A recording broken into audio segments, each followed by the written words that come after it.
ایک شخص درخت کے نیچے سویا ہوا تھا۔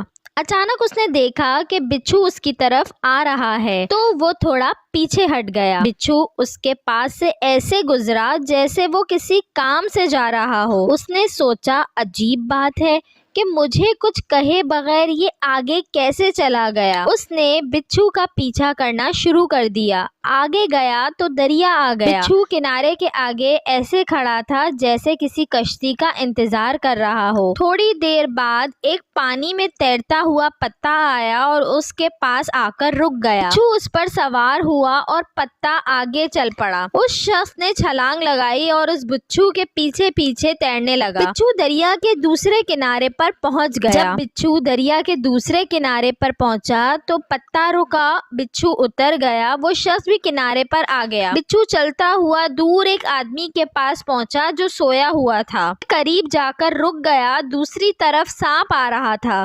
جیسے ہی سانپ سوئے ہوئے شخص کو ڈسنے لگا تو بچھو نے سانپ کو ڈس لیا۔ یوں سانپ مر گیا اور بچھو آگے چلا گیا۔ وہ شخص جو بچھو کے پیچھے یہاں تک پہنچا تھا اس نے سوئے ہوئے آدمی کے پاؤں پکڑ لیے۔ وہ جاگ گیا تو اسے کہنے لگا کہ آپ تو بہت بڑے بزرگ ہیں۔ اس نے پوچھا کیوں، کیا ہوا؟ پھر اس نے اسے سارا واقعہ سنایا۔